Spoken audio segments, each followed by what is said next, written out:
So, artificial intelligence in modern agriculture, the future of smart farming. That's our course. This is designed by Dr. Somaya Sanobar. And I think last week she had a wonderful presentation. So, I will try to recap quickly for uh, the newcomers.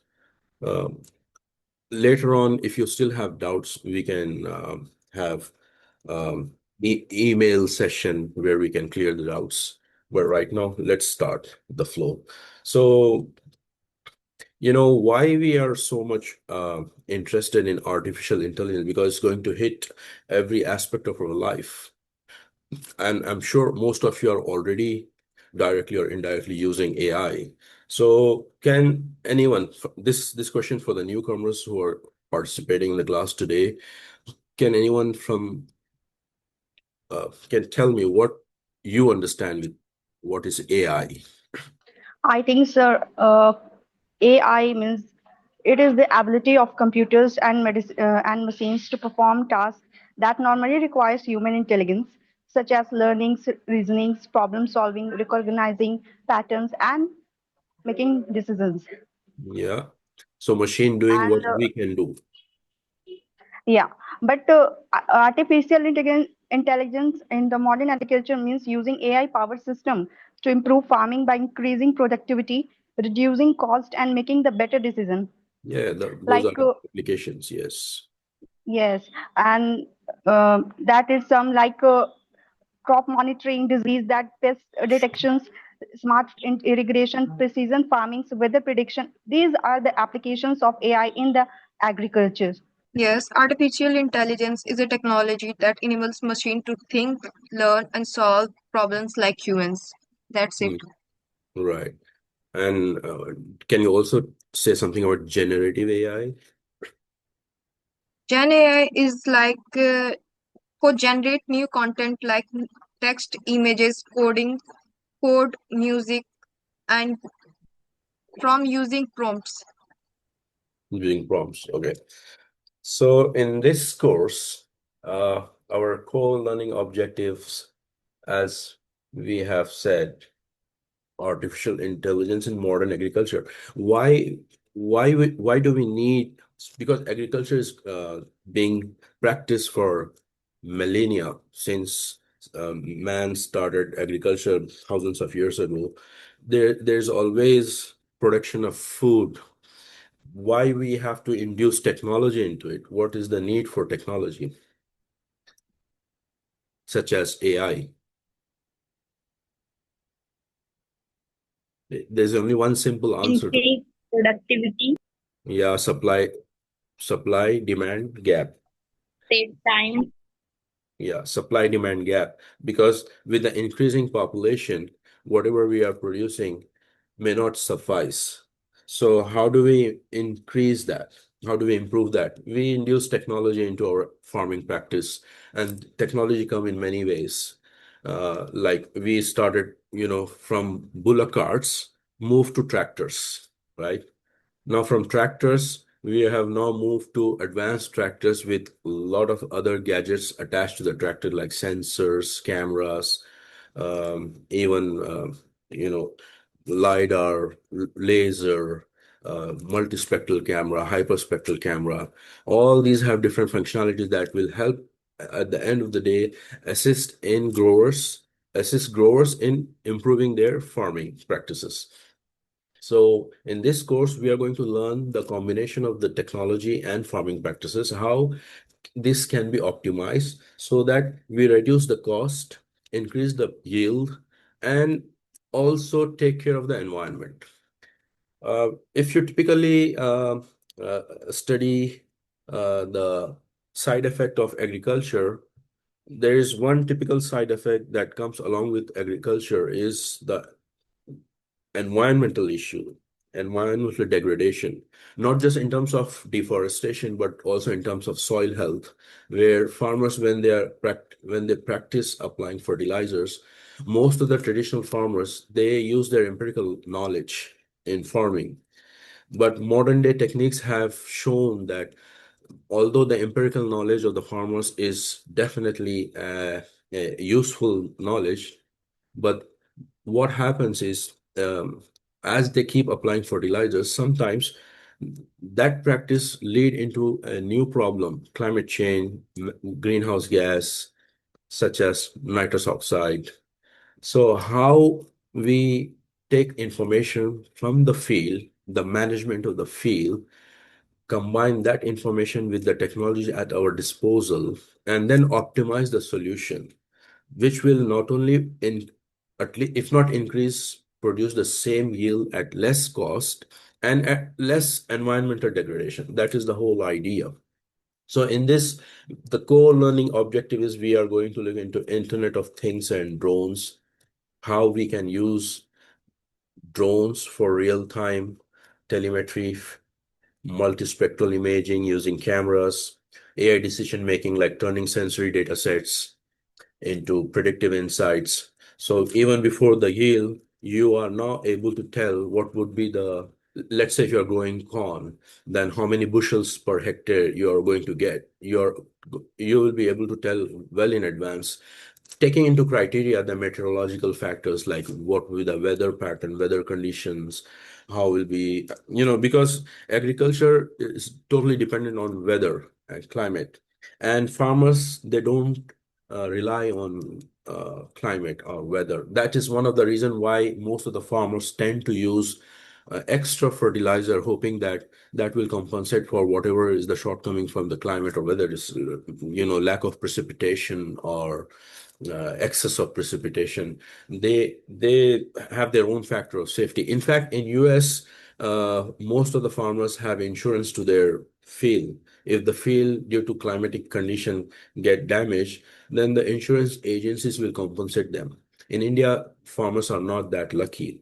On the contrary, and unfortunately, ironically, in India, farmers commit suicide because of the same reason, that they borrow uh, loan at a very exorbitant interest rate to prepare themselves for the forthcoming cultivation. And due to unforeseen circumstances such as bad weather or bad climatic conditions, they don't get the expected yield. So not only that they are not in a position to pay the principal, the interest burden keep cropping up on them. And in extreme case, some of them unfortunately take their own life. They either drink pesticide or hang from the tree. There are a lot of farmers committing suicide in India, and that the one of the main culprit for this is the interest-based lending system. So that's another topic for another day.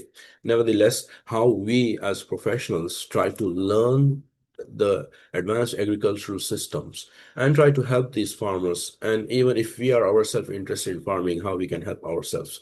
So all for this, we need to have a sustainable design, formulate some AI solutions for climate resilient farming.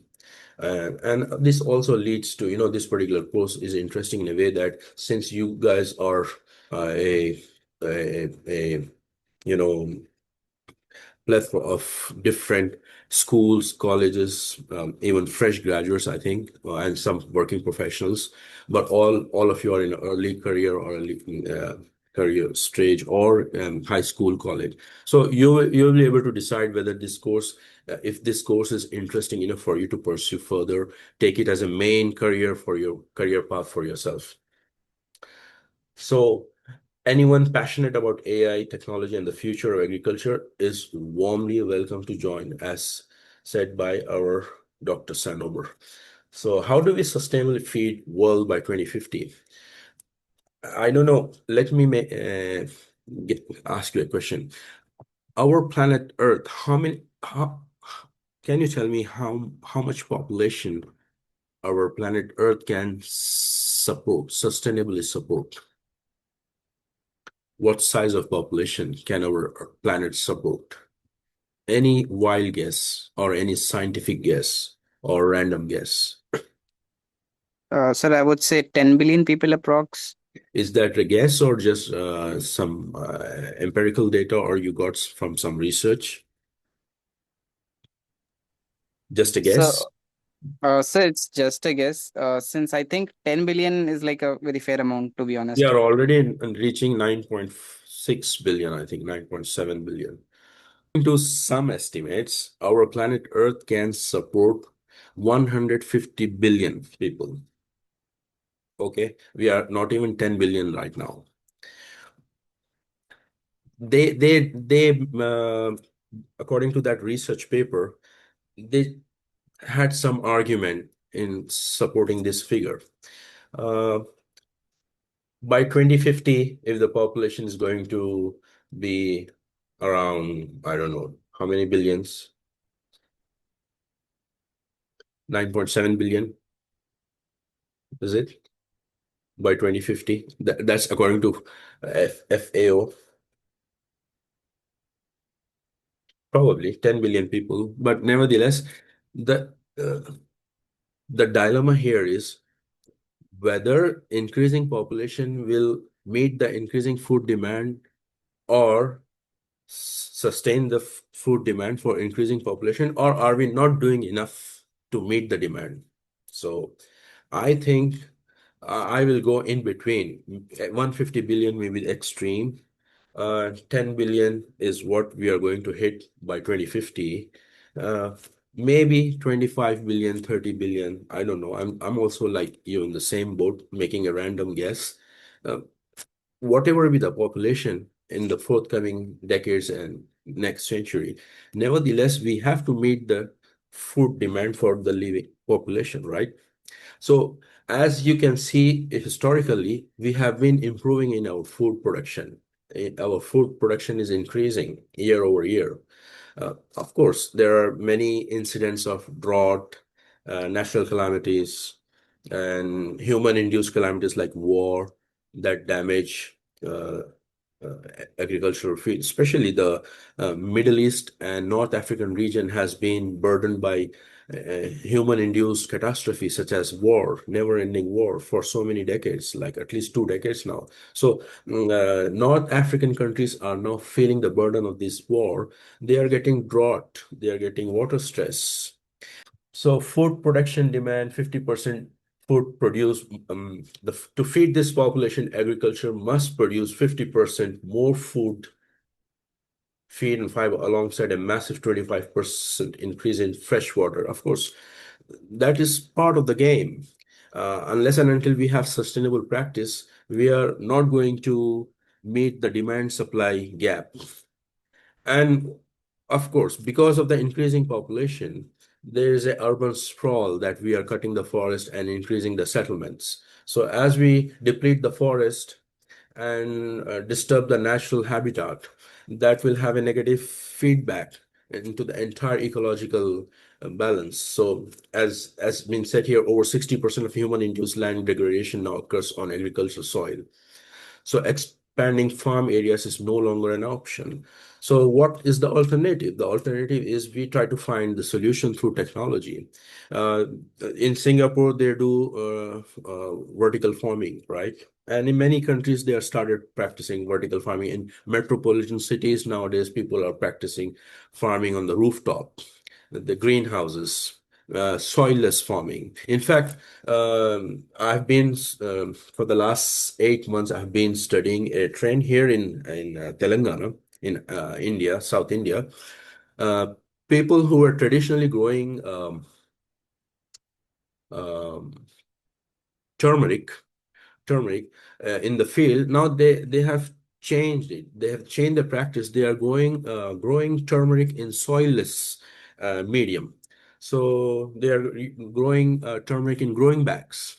The reason being, they are now better able to control the environment in terms of nutrients for the soil, in terms of water supply, in terms of climatic condition, everything they are able, and they are able to produce more turmeric and a better content of what's that in turmeric? What do we have? Um, there's a medicinal value for turmeric. The highest content of that particular ingredient is coming with this controlled cultivation of turmeric rather than traditional uh, turmeric cultivation in the field. So that way, not just the turmeric, but we can apply this method to any other crop. producing more and better with smart technologies. So smart farming leverage data and automated machinery to maximize crop vitality and minimize input waste, such as Internet of Things and soil sensors. Traditionally farmers, they are so accustomed that by looking at the color of the soil or water availability of water, they make their own empirical judgment and they do cultivation. But with these techniques, when you introduce these modern techniques such as soil sensors, Internet of Things, imagery, combination of the information that you gather in situ on the field, then and there, and then using edge computing. Edge computing is the means you collect the data at the field, analyze the data there and then itself, and come up with the analysis and interpret the data and implement the result. It is so fast. This is possible right now because of the GPUs. Before that, CPUs, it was not possible. And now, even in countries like United States, there's a internet speed has an issue, although they are so advanced. Cloud computing has issues. There will be some gap between the data collection, data processing, and then sending back the information to the growers on time if they are using cloud computing. So now the advanced chips, they have made it possible for users to do edge computing. So in situ data collection, in situ then and there analysis of the data right on the spot.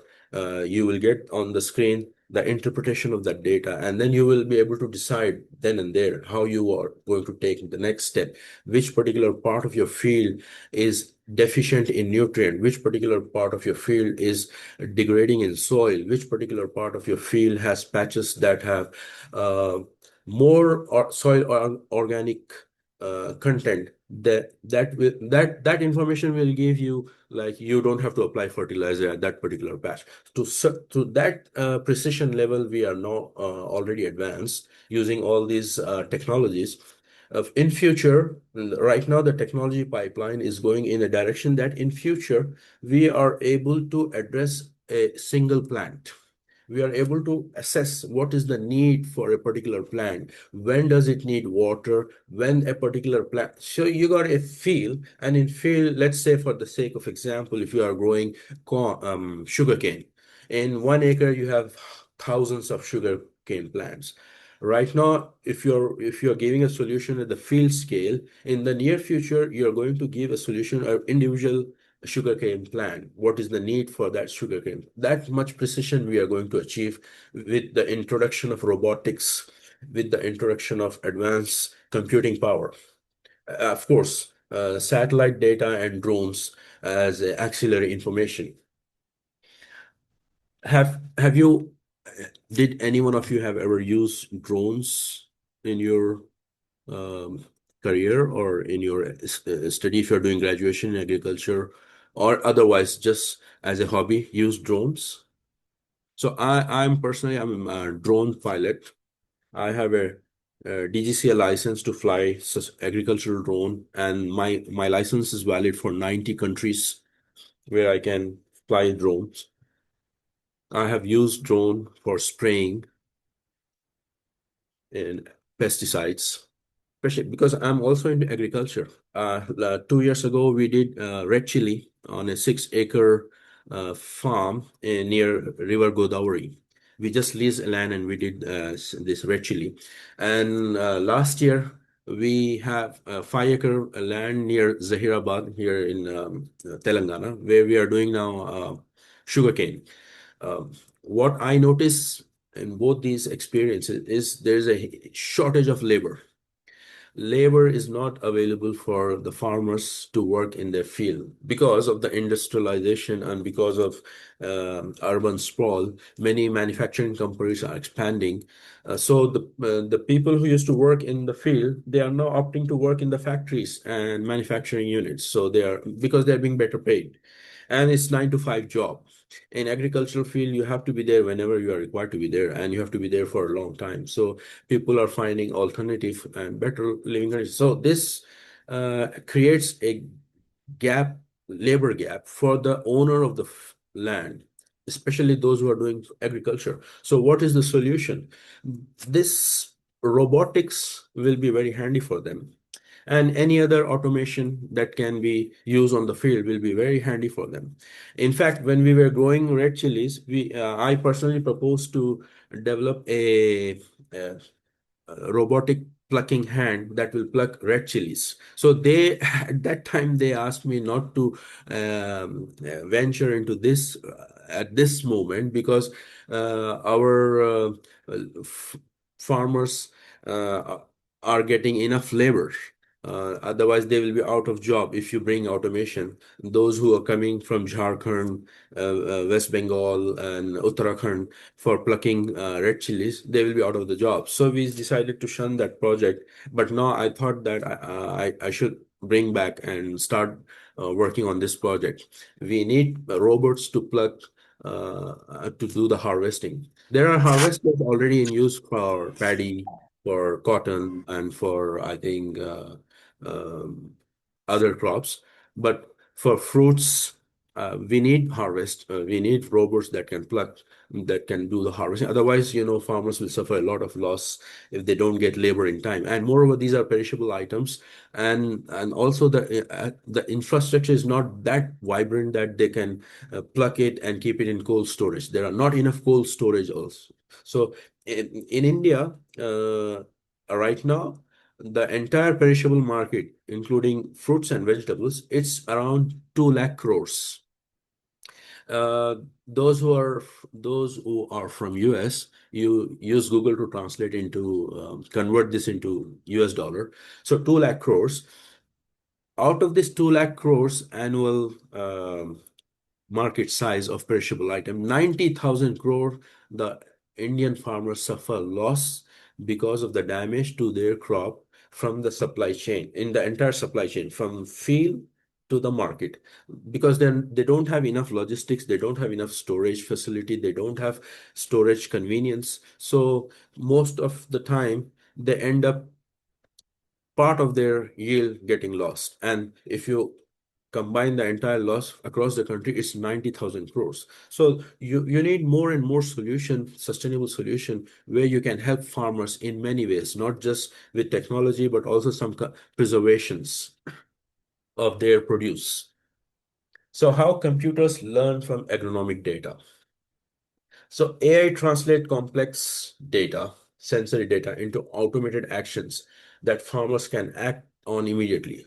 For example, how many of you are familiar with machine learning, data science, machine learning? Anyone with this background or doing this machine learning, data science here? So the core AI concept is artificial intelligence is the broader concept of machines executing tasks that mimic human intelligence, while machine learning is the practical subset.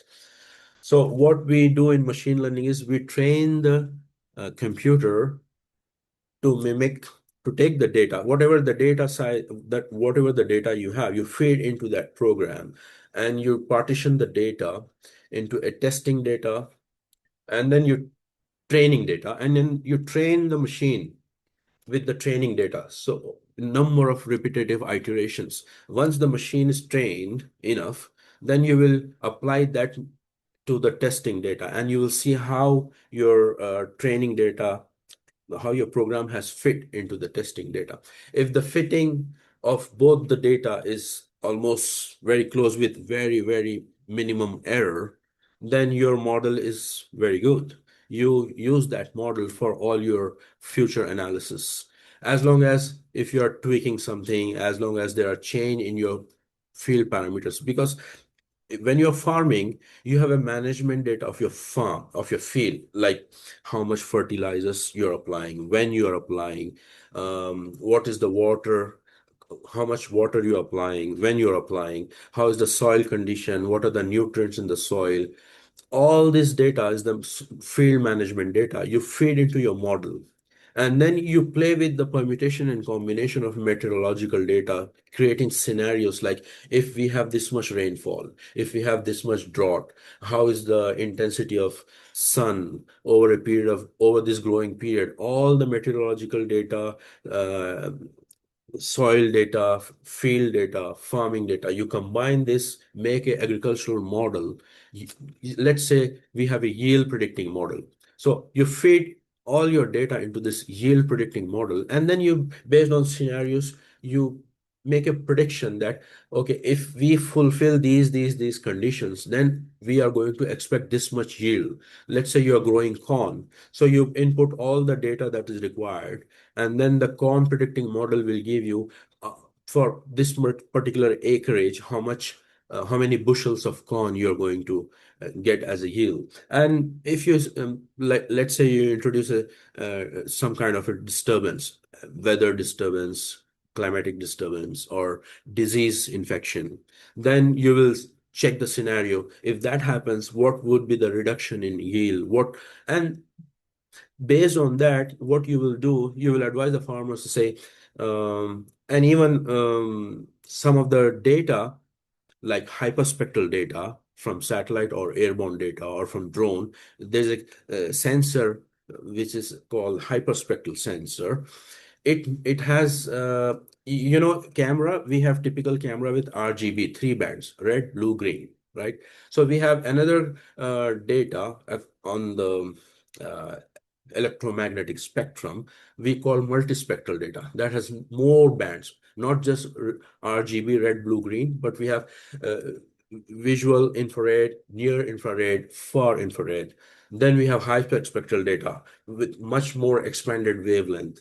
So the spectral data in particular has narrow bands. Channels are closely intertwined. That will give you very huge information that you can discern that information, and you can predict if this particular plant or particular crop field is going to have some kind of a disease much before, much earlier than your naked eyes can see. That is the power of that particular data from hyperspectral imagery. In combination with this data, if you have a LiDAR data and multispectral data, all these technological advances you can feed into your yield prediction model and come up with different scenarios and give an most likely yield prediction to your grower. That way, they will save not only in terms of fertilizer input, but they will also reduce the environmental loading. I'll explain you how that happens in another um slide. Let me proceed. So what we are actually doing, we are using our empirical knowledge and technological knowledge, and we are trying to bridge the gap where AI is helping us in more than one way. So here is an example of how John Deere's spray uh, help in slashing the herbicide use by 50%. This is a typical case. John Deere is a company in US. Uh, they use artificial intelligence to save millions of gallons of chemicals while maximizing crop protection. How that works? What they did, they use convolutional neural network algorithm such as YOLO, you only look once variant. It's a model that you can Google it. And there are really very good YouTube videos on both the CNN and YOLO. Search for those videos in your free time and try to learn and understand what is CNN and what is YOLO. Processing incoming video stream from boom mounted high resolution cameras. As I said earlier, if you don't have this advantage of edge computing, the process would have been you collect the imagery, process the imagery, send over cloud to the analysis department. They will download the imagery, do the analysis, come up with the results, send back to the field after interpretation. All this has been eliminated with edge computing with NVIDIA's now new GPUs. The computing power has increased many 100x. So it's possible right on the site. So what John Deere did, they implemented this algorithm, convolutional neural network algorithm, like YOLO is you only look once variant, processing incoming video stream from boomer. So they analyze the photos that they have captured through this camera as the tractor is moving, and there's a boom mounted in front of the tractor, and as the tractor is moving ahead, the boom is recording the images. The images are sent back to the GPU. The GPU, see the millisecond decision they are running it.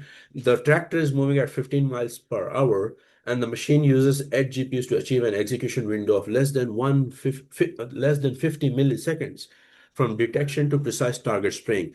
Within that nanosecond, they are capturing image, analyzing, and then giving the command to spray pesticide where it is required.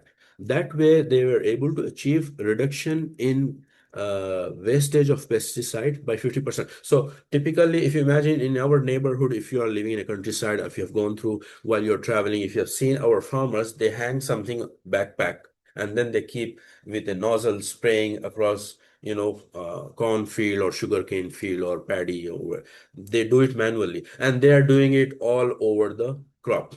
With this technique, when this technology is implemented, the farmers is going to save almost 50% of their pesticide, right? It's not only saving for the farmer, but it's also reduce environmental loading.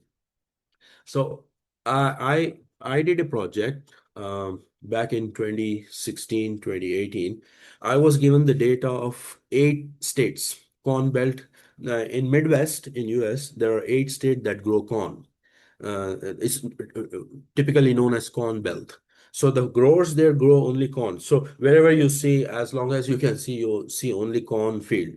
So it's a multi-billion-dollar industry. So the problem with that is, for many years, farmers were applying nitrogen. Nitrogen is the fertilizer that is required in growing corn.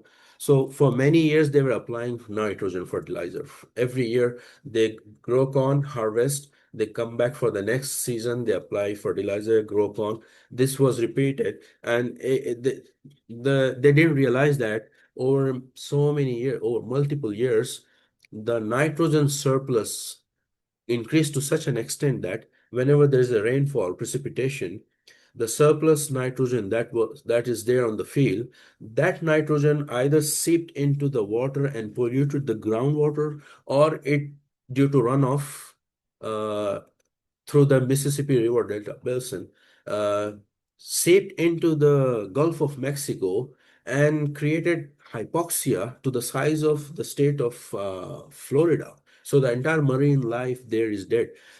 People who are from Hyderabad, they know here we have a lake in Hyderabad called Hussain Sagar.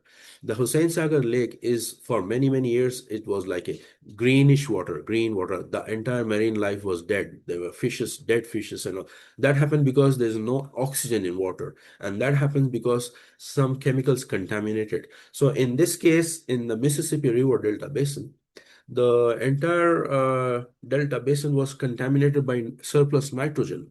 So I was given 11 years of data, growers data, farmers data, and I was asked to find a solution. So I created a data science machine learning model from that data and different scenarios. And I did a yield prediction model using that data for the last 11 years. And my machine learning data science model gave me an outcome that the growers typically, on an average, in that corn belt, they were using 240 kilograms of nitrogen per hectare. My model suggested that after 179 kilogram of nitrogen, they were not getting any improvement in the yield. The yield curve was almost plateau. It was horizontal. However, they increased the nitrogen content. There was not going to be any increase in the yield. So that I presented in the International Society of Precision Agriculture in Canada, this my analysis and result. So they have adopted that. I think they have reduced their nitrogen content. So not only that, they have saved their money in terms of reduce nitrogen input to the field, but there's a reduced environmental loading in the field that over a period of time, this will have a positive impact that slowly the Gulf of Mexico hypoxia problem may be reversed, but it will take many years because it has been damaged for several decades. So this is one of the example where we can collect the information, empirical data, management data, use advanced technique like machine learning, data science, and implement it. So this course, as we go forward, I think it has a lot of adventures, especially if you have the intention of making your career into agriculture using advanced technologies such as AI, drones, satellite imagery, and robotics. Not necessary that you have to have a background in agriculture, but a domain knowledge expertise of agriculture is an added advantage. Let's say if you are from computer science background and you're very good in programming, you can do a lot of applications. But as long as you have little bit basic knowledge of agriculture, you will be able to better program. So domain knowledge expertise is also important. Um in that way, this course, in which we will take you from the basics of agriculture as we move along, will help you become that expert.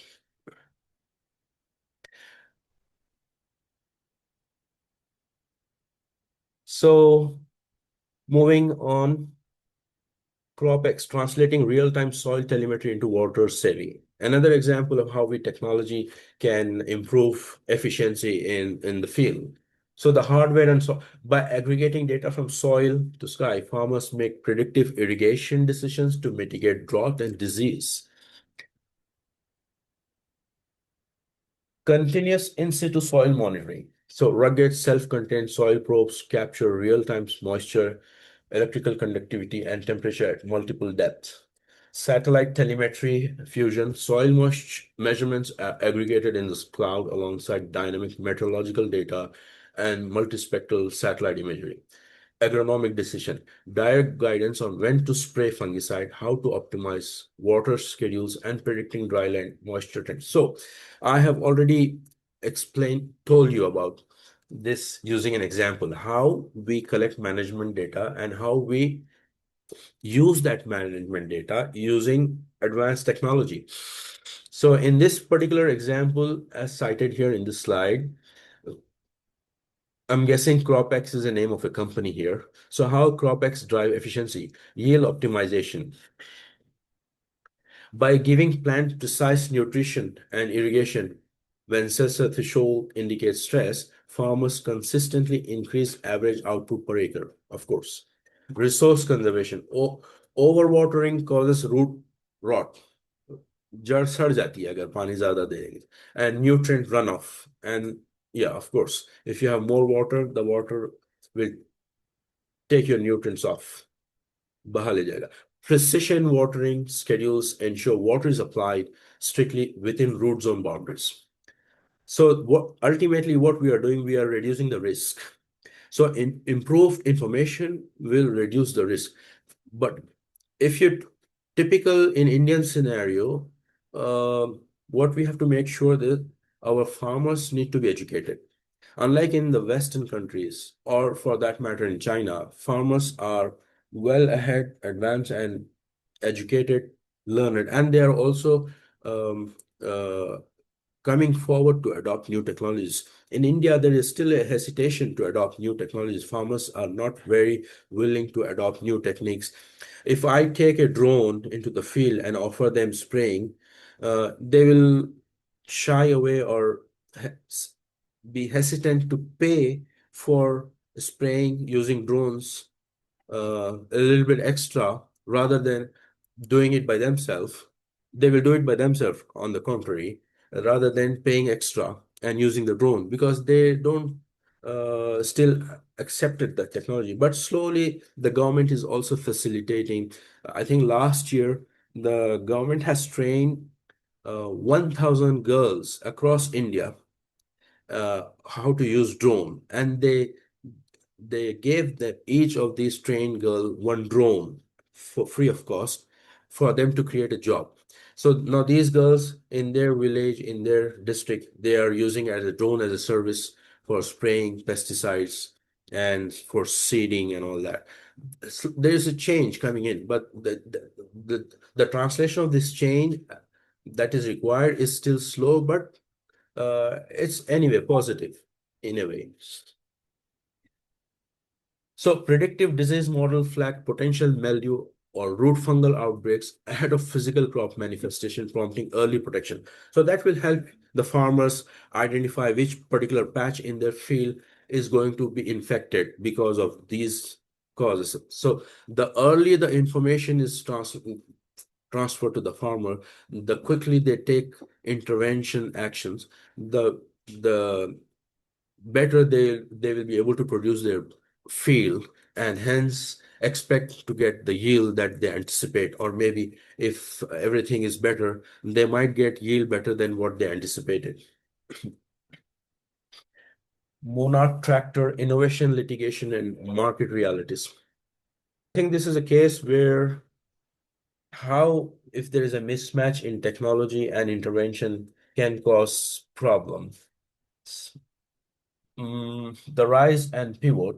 The vision, the MKB tractor was designed as the world's first fully electric driver optional AI-guided tractor targeting specialty vineyard. Dealership lawsuit. In 2024 and 2025, dealers reported operational issues such as sudden power loss, stalling, and failure to perform autonomously and as represented. Caterpillar Cubes. After laying off employees, closing its headquarters, and seizing hardware manufacturing, its core intellectual assets were acquired by Qatar. So what happens is our agricultural fields are very rugged terrain. Not necessarily that you have all plain, or there may be undulated, there may be submerged. Different geography have different challenges. So any automation we are trying to design, those should be designed for a specific region, specific area where you are going to target. By and large, you can develop, of course, solution that can be generic, applied anywhere across the globe, such as, let's say, soil sensors. You can simply, if the sensor as show, any soil sensor is it's just like a pen. You just dip into soil and it's going to measure your soil nutrients. And then using IoT, you are able to capture the data and interpret the data. That's fine. But if you're designing tractors or heavy engineering equipments for the field, then you have to take care of all the factors that and the challenges that you're going to come up in the field. Because real practical field, taking all these equipment in the field and implementing it and capturing data, analyzing the result is completely different ball game than doing it in the factory or in the research lab. So here's the typical example cited here is one company, Monarch Tractor. They designed something, but it didn't work out the way they anticipated. Ultimately, this closed the manufacturing unit. But then Caterpillar is another company that acquired their intellectual assets. I think they made use of those intellectual assets, uh, turning it out to be a more profitable business for themselves. So how they did engineering and career lessons, harsh field environments, farming machinery faces dust, vibration, temperature swings, chemical sprays. Hardware must be highly ruggedized, and software must support graceful fail-safe. So yeah, there will be high impact. While if you are using a tractor, certainly there is a ditch. If there is a high impact, even our SUVs sometimes get their shock absorber get damaged if there is a ditch or a pot pothole. Sensors are much more sensitive. Agricultural sensors that measure the uh, field data, they are much more sensitive. So if the manufacturers don't keep in mind that their sensors need to be protected with extra casing, rugged casing, then they may get damaged.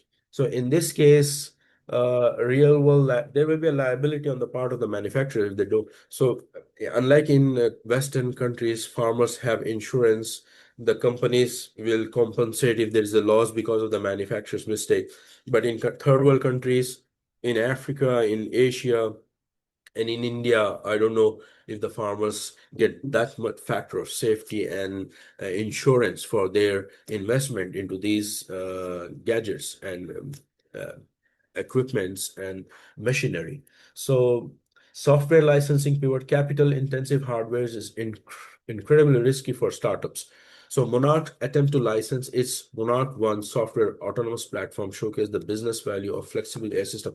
So because Caterpillar acquired Monarch's uh, mind, intellectual asset, they were able to turn it into probably a profitable venture going forward. Ensuring food security without environment smart intensification, such as ecosystem integrity, clearing native forest or converting wetland to expand farming, destroy key carbon sinks and global biodiversity. Of course, if we damage forest, the forests are the what they do, they lock carbon, right? Why Amazon is so important? Because it has locked a lot of carbon. If there is an increase in carbon in the environment, what will happen? Can anyone tell me what happens if there's an increase in carbon and atmospheric carbon?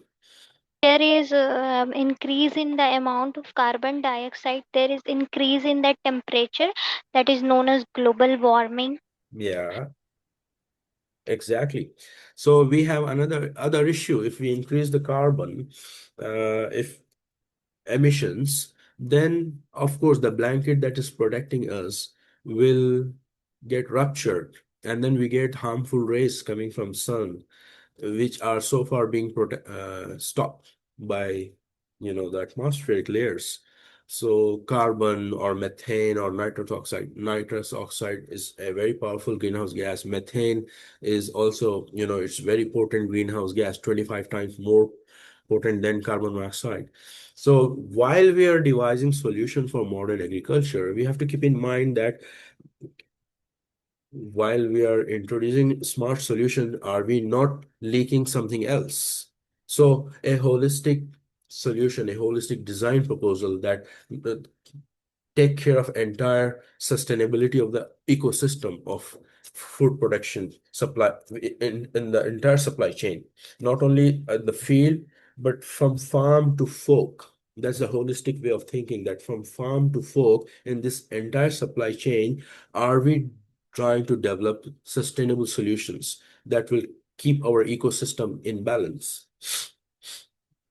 So smarter production, future agriculture yield improvement must rely on closing existing yield gaps, utilizing drought-tolerant cultivars, and utilizing precision more. Recently, I read a scientific paper, and this is very interesting, and I want to share it with all of you here.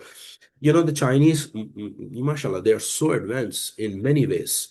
I think in the very near future, they will be the superpower, leading behind USA. That's my interpretation. I may be wrong. But Chinese, recently, I read a paper that they are doing research on, wild plants that grow by themselves. Nobody waters them, nobody takes care of them. They grow in the most harshest environment, and they are very green, dark green, lush green. You notice that if you're traveling, see that in some patches there's nothing, there's no water resource, there's no one to take care of. Then there is a very lush green patches of plants growing. So they are doing research on those plants in a way that they want to map the genes of these plants.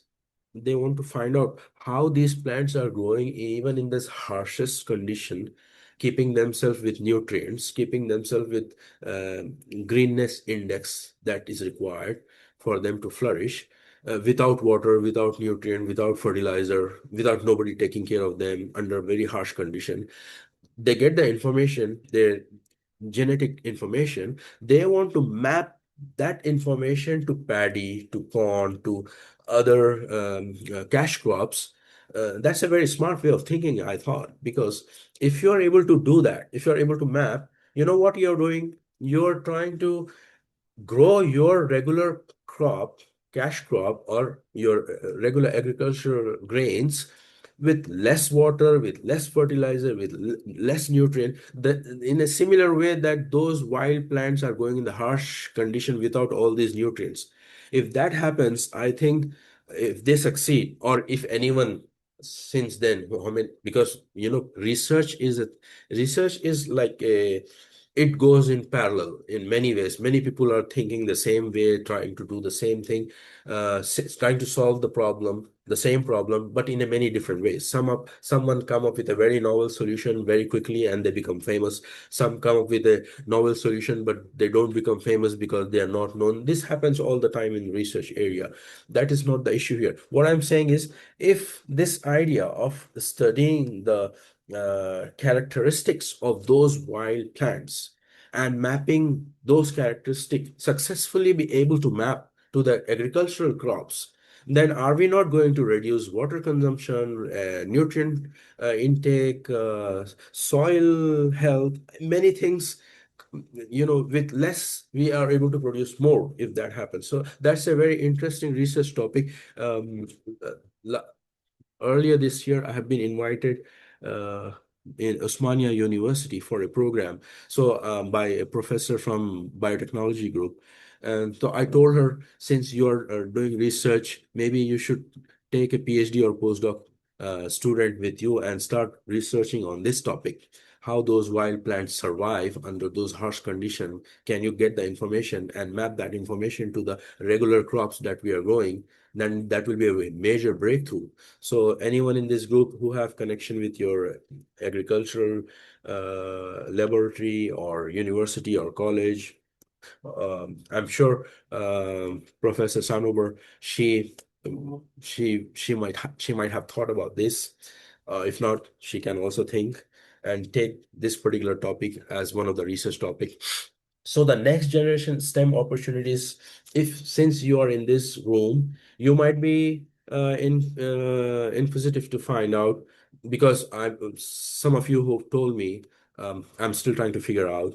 You are here as a passion, not as a career path for yourself. But maybe you discover that this can be your career path later on. So next generation STEM opportunities here: remote sensing scientists. You can leverage satellite data, airborne data, drone data, and interpret that data into very sustainable agricultural solutions from that. All this data is an imagery that we capture from different platform and then try to interpret. As we go forward in our future lectures, we will come to know the examples how that exactly been done. Like, you have so many different indices, like vegetation indices, soil indices, health indices. So we come across that. Then agronomic AI engineer build edge computer vision models. So either robotics controllers and IoT cloud platforms to deliver tangible recommendations directly to farmers. If you're from IT background or instrumentation engineering background or mechanical engineering background, you have the opportunity to develop state-of-the-art applications, robots. You have the opportunity to develop devices. You have the opportunity to combine all this into one particular solution that helps farmers. So there is no limit to the permutation and combination that you can think of. And bioinformatic researchers analyze plant genomic data sets to breed hyper-resilient climate. Oh, so here it is, bioinformatic researcher. So this is what I gave that example of the wild plant. That's what here it is. Analyze plant genomic data set to breed hyper-resilient climate hardy seed designed for regional weather stress. Not just necessarily regional weather stress. It could be like a universal. Because I think there are some plants you will find across the globe. They grow everywhere. And they grow just like that. So if we can study their bioinformatics and map and successfully able to map on our regular crops, then I think that will be a major breakthrough for the human society. So now let us do some activity workshop. Which slide am I in now? 20, 30, 10. Okay. Activity workshop, AI around me. So connecting everyday smartphone tools directly with robotic solution global farming. So your challenge here is, within the next 10 minutes, you do a brainstorming Identify 5 distinct AI applications you use on your personal phone or computer every single day. Then step number 2, bridge the technology gap. Translate how those exact underlying models could help farmers streamline field work. Then appoint a team spokesperson to pitch your favorite agriculture concept to the wider group. Okay. So here's an example. Let's say facial recognition. How facial recognition helps you in agronomy for pest identification. So Face ID maps micro features to authenticate. So if you're using a Face IP, like you're working in a bank, so to enter the bank, they scan your face, then the door opens. That technology use micro features on your face to authenticate that that's you. Similarly, neural network maps structural bug anatomy to flag leaf infection instantly, right? Google Maps navigation, autonomous tractor pathing. So real-time GPS routing avoids urban congestion. So when you want to reach something, it's pretty common. I'm sure all of you have used this Google Map. You put the destination map and then Google Maps take you from the shortest distance. And it avoids all those routes that are congested. It will show you dark red, don't you? See on the map. So autonomous tractor pathing is based on that technology. So real-time GPS routing avoids in field centimeter level real-time knowledge GPS map perfect rows to prevent crop damage. So when they're designed, because there are rows of the crops, so your GPS will guide the tractor to follow the perfect. Once you feed in the field path, you first define the path on the field, and then you feed into that GPS of your tractor, and the tractor will go like, it submits to that path. It will treat only on that path. So it will avoid damaging the crop. So this technology, GPS, so this is part of the AI. So autocomplete text, yield prediction, predictive text calculates the most likely next word. Agriculture time series models predict yield trajectory based on historical rainfall. In fact, in the beginning, I gave you the example that I got 11 years data, historical data. Here we are talking just in this example, rainfall data, but I use complete management data to predict yield. And I advise farmers that they are wasting their nitrogen fertilizer. Instead of 179, they are putting 240. So that was one of the examples. So next week, entering the realm of IoT agronomic sensors. So let's have Q&A for 10. Yeah, Alia, go ahead. Can Edge AI work without internet connectivity? Can AI work without internet? Can anyone answer this question? Sir, I don't think AI can work without the internet because Without internet, I don't think that AI can work because anything needs connectivity to proceed. So connection, internet builds a connection to work properly. So the internet is important to work, to run or to proceed. And at the end, it is important to have. Okay, anyone wants to reply? Anyone else? Yeah, I think Sir, I can if try. yeah, please go ahead. One after one Yeah. by one. Just raise your hand and go ahead. Say, Yeah, sir. have you ever used your Google Map without internet, just downloading on your phone? No, but Google Map doesn't. No, right now, But these but uh, days, no. These days, but they are giving you the yes, some. option to download the entire map on your phone, and you don't need internet. You can run locally. Yeah, You don't have to have but connection. As long as your but phone is some. working, it will still show you the map. Have you But experienced that? some. Right, sir. But some AI system can work without internet, while others cannot. Like some AI It's systems not work about without some AI, internet. it's not about few AI. See, AI can work without an internet connection. It's called offline AI or local AI. Because Yes. whatever the model that you're using for AI, that's why I said in the beginning, first we need to understand what is AI. If you think AI is like ChatGPT or Gemini or Google or whatever model, then those models they interpret the data and give you the result. What if you download that model into your machine locally and your machine is not connected to internet? Will it not work? Will it not function? Because your device has the processor that will execute the model. Remember that. The chip, the advanced microchip that we have in all our devices, whether it is a phone or a computer or a tablet or a laptop, that chip is now enabled to process microsecond, millisecond, nanosecond information and huge computing data. So once your program, that AI, that model that you have built, that AI model that you download on your local machine that has this chip to process the data, it will definitely work and it will give you the result. So it will work without internet. Okay? So ChatGPT is also an artificial intelligence, Yeah. but it could not run without an internet connection. How could it be possible, sir? No, any model, whether it is ChatGPT, Gemini, DeepSeek, uh, any, the once your model is installed in your computer, then you will be able to run it without internet. ChatGPT is not, you cannot, can you install ChatGPT in your computer? Is it possible? Are they giving you that option? Yes, sir. If they are Yes, giving sir. you that option, then you can run it once you install on your system without internet. You can.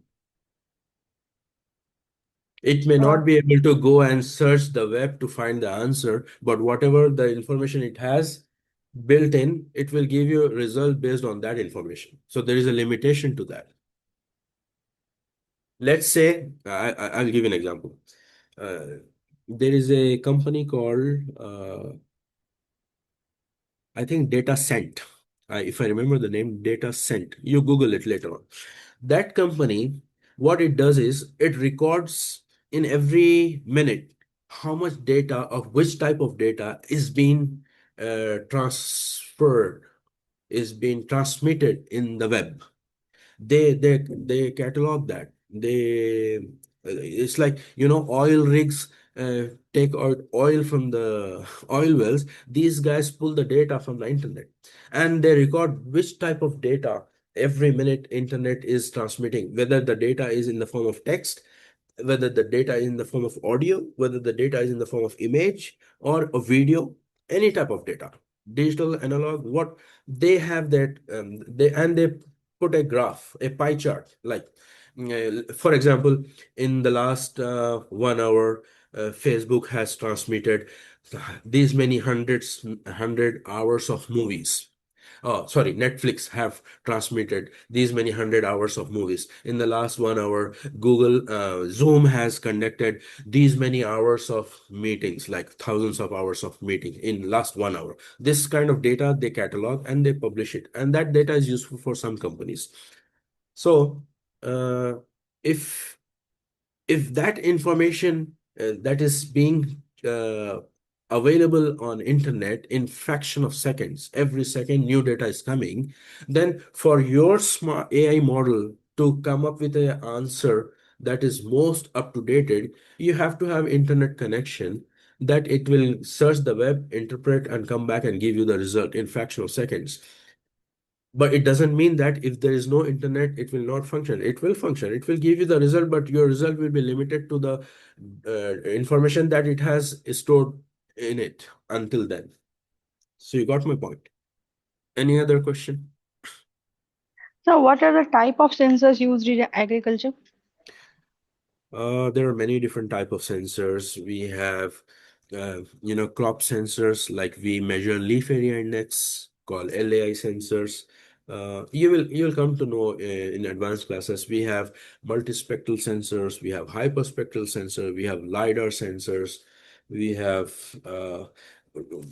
pole-mounted sensors, ground-mounted sensor, tractor-mounted sensors, drone-mounted sensors, balloon-mounted sensors, We have tower mounted sensors. We measure, there are different, what you want to measure based on what target parameters you're interested in, you have those type of sensors. We have satellite sensors, airplane borne sensors, many different types of sensors. Ultimate objective, even we have soil sensors that go below the surface of the soil and measure the characteristics of soil. A lot of sensors. So these These sensors days, have the limits science has advanced to a level that they are now claiming that even the plants feel pain. It's so hard to think that, can you imagine plants feeling pain? Now, if if the science has proved that plants also feel pain, then what is the option for vegetarian and vegans? Because they don't eat animal because animal feel pain. I mean, this was a joke. No, carry on. So I have like does sensors have limits to sense? Sorry, sensors Like are? have limits to sense? Like every sensor has limit to what it Yeah, can there's be always a sensed. sensitivity attached to the sensor within that sensitivity limit because your results depend on the limitations of the sensitivity of the sensor, how it is designed. So we do a lot of laboratory testing of the sensor before we take into the field, and then we do field testing in laboratory, within laboratory, but we create field conditions and do field laboratory field testing, and then we go out in the field and do the real-time field testing. We compare the results, and then we set a standard and design the sensor based on all the trials that we do from the start. Then finally, the commercialization of the sensor is approved by the standardized agencies. There are many agencies that approve your sensor design. Once you get a certificate from these standardized agencies, you can roll out your sensor to the market. We have reached the conclusion of our session today. Any concluding remark from the host, Sattar Bhai? Yeah, thank you very much, Dr. Abdulwasey. I think it's really very informative information. Combining AI and agriculture is a very unique subject because some people they know only AI, but I think not agriculture. But Yeah, I think application of AI in agriculture, I think it's very hard subject, yeah, and I think it's spreading. But also in India, I think it's not yet commonalized. But I think in future, I think it will be going to be a very big hit. So I This is think the future. yes. This is not just India, across the globe. This is the future. So I Because think we have I to just eat. suggest my our Indian students that I think they have to take these opportunity and learn, and Yeah, they can take a path for their career. yeah, yeah. I totally support that. Yeah. So thank you very much, all of you, for joining today. We hope to see you tomorrow when Dr. Sanober will take her session. Have a great evening, morning, wherever you are. Assalamu. Thank you very much, Dr. Thank you. Wasif. Assalamu.